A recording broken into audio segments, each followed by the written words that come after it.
Mobility is, of course, a critical capability that urban space sort of not just enables, but needs and inflects with often very complex other sides.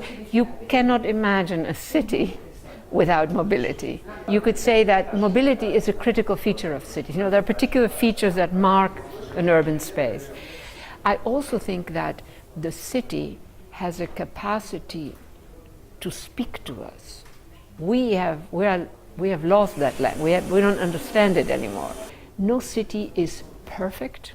No city has all neighborhoods really working perfectly and everything. The city is a living animal.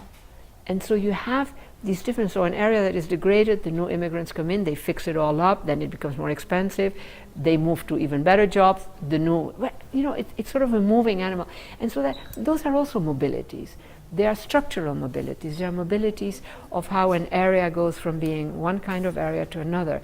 This is continuous movements. One of the things that really interests me is to recover the knowledges, the very different types of knowledges that are present in very different types of subjects, from the child, the homeless person, the grandmother, all figures that the experts think, well, what do they know?